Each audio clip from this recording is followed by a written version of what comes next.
Hi, friends. It's Saturday afternoon, and I had uh, my triumphant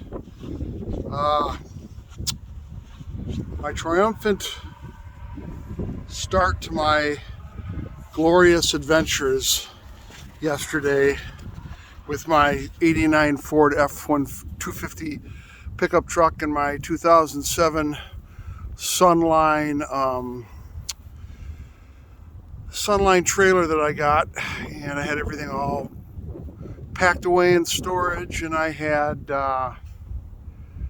everything set up, and I put new tires and hubs on the trailer and a new electronic jack, and I'd done a lot of work on the truck with struts and shocks and timing and brand new radiator and everything. Well, I bid everybody adieu yesterday morning, and three miles down the road my new radiator blew. So I wasn't going anywhere. Today I want to talk about Amor Fati and the idea of Amor Fati. And I have it tattooed on the back of on my back. I have it tattooed. And, I love the idea of Amor Fati, but it is a really, really difficult stoic principle. But I want to talk to you a little bit about it because I think it makes a lot of sense for me right now, and I need to kind of have an opportunity to grasp Amor Fati and be able to deal with it in my life. So, anyways, I'm here right now on the old farm where I lived for years, raising chickens and working, and I love this place. But I don't know who owns it anymore. But I'm on the property. Maybe they'll come and kick me off or call the police or whatever. I don't really know. In any case, so let me tell you a little bit about my most recent experiences.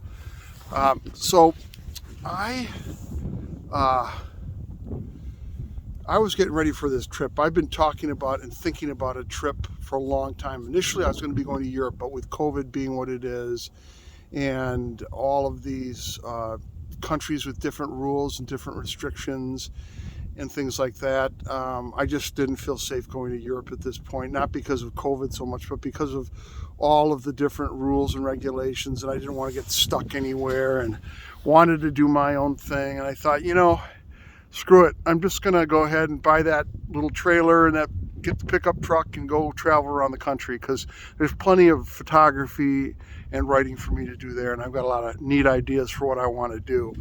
So after that, I decided I was going to retire at the end of January. Not like I'm making a whole bunch of money or have a ton of money saved, but I got a little bit. And, it's just time for me. I'm 62 years old, and I don't want to, I don't want to wait on my skills and my talents as a writer and a photographer to sit behind a cubicle for 9 hours a day, doing something that I really don't love. I enjoyed the people I worked with, but I was not a huge advocate for what we were doing. But in any case, different story. But as I got ready for retirement, I started to get ready to go.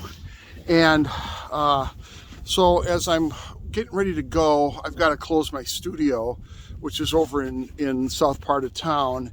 And I've got a lot of stuff that I needed to get downstairs, and didn't have a lot of friends to help me with because I was going to be doing most of the work during the week and whatnot. But in any case, I've been at the studio for almost 3 years, and that elevator has been broken 80% of the time, the big freight elevator. But it had been working for the last few months, and the day before I was going to move out, it was working.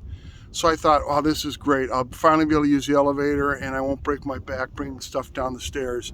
And sure as shit, the day that I go up to start moving stuff out, it's broken. And it stays broken for 5 days. And I am hot under the collar about it and upset. And I decide that I'm not moving a muscle until that gets resolved. And it did get resolved about 5 days later, which put me behind by 5 days, but I did do it. The move was grueling anyways, even with the elevator working. I had a lot of heavy, stupid crap that I had to get out and put in storage and everything, and I was exhausted after those 3 days. And then, just as I was finishing with the move, we were notified that there was a huge storm covering 25 states that was going to be moving through the Midwest and lower Midwest. And it was just going to scoot by Wisconsin. So there I was, couldn't move, wasn't willing to drive through an ice and snowstorm. So now I'm back another 5 days, and I'm out of the studio now, so I really don't have any place to stay. And then, I thought, well, this will be time I wanted to get some upgrades on my trailer, and I wanted to do a little bit of work on that. So I did, and I really, really tried to cut down on some of the things I was going to bring in with, because I had my trailer and my truck really loaded down, probably stupidly so. But in any case, had it loaded down. And then right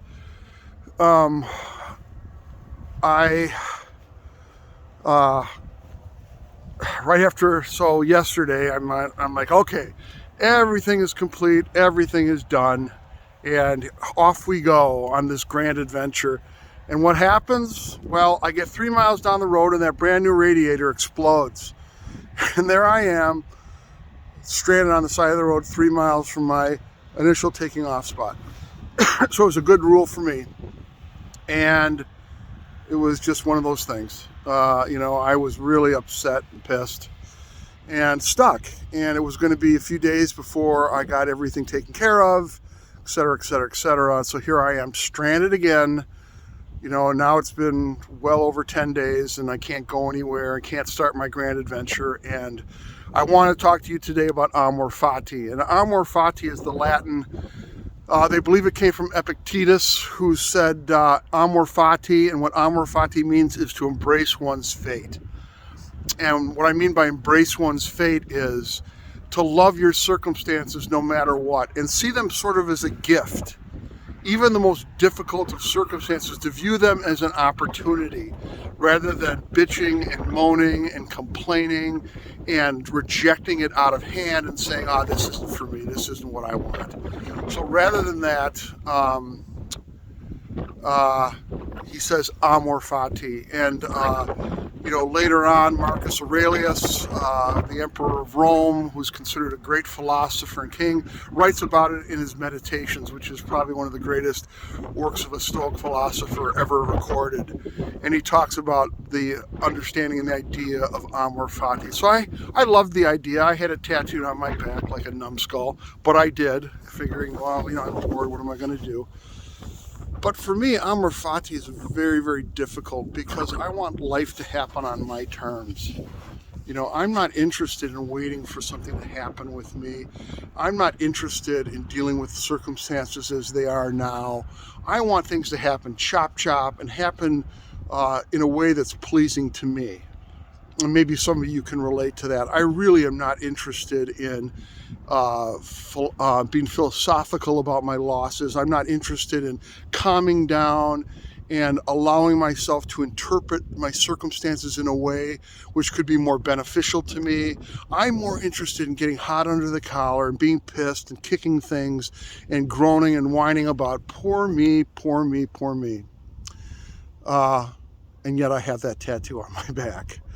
So this has been a great exercise for me in being able to embrace my circumstances and really just, it's not in my hands at this point. I mean, I can get all pissed off. I can call up the radiator guy and start swearing at him, and he'll be pissed at me, and he's going to look at my truck, and I'll be sitting there with a broken down truck that I don't know what the hell to do with, and I'll be alienating more people because I'm so upset and pissed and whatever.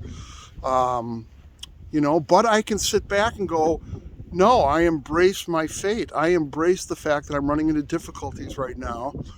And that's how I've decided to be today, is I'm going to embrace these times, these difficult times, even though it's not the way I wanted it to go. I am hoping to be on the road by Tuesday. Hopefully my truck won't blow up again 3 miles down the road or 300 miles down the road, but it will be what it will be. And I'll do my best to be prepared for it, and I'll do my best to do the right sorts of things. I am so excited to get on the road and start my journey to do some of the photography and writing projects that I have in mind. But Amor Fati, I have to embrace my fate, and for whatever reason the gods have given that to me. They have this is the hand that I've been dealt. I was diagnosed last week with cancer for the 9th or 10th time. I've got this skin cancer thing down pat. And I can't get operated on until I think probably early April, at which point I'm going to have to fly back from my travels and have some surgery and get that taken care of, get the plastic surgeon and do all that because it's going to be on my face. And, Amor Fati, it is, I've been given this hand to play. And so many people have a much more difficult hand to play than I do, that there really is no reason to complain or bitch or be in a bad mood or blame other people. But that is my tendency as a human being, is to be that person that blames everybody else and is pissed and why aren't things going my way, as if I have any fucking idea about how the way things should go. The things I've wanted in life have often turned out to be not really great, and the things that have happened to me, which I considered disastrous at the time, turned out to be some of the most fortunate events of my life, where I experienced the most amount of growth and learned how to become a more compassionate and loving person. And I learned how to love myself through those difficult things. So today it's Amor Fati for me. And it's cold as shit out here, like it is in Wisconsin in February when I'm trying to escape. But anyways, it is what it is. And I wish the best for you. Be kind to one another. Be kind to yourself. Look for opportunities to be kind to other people. That's my goal for today. I hope that's your goal. And I'm going to sign off for now, but God bless. We'll talk to you tomorrow. All right. Bye-bye.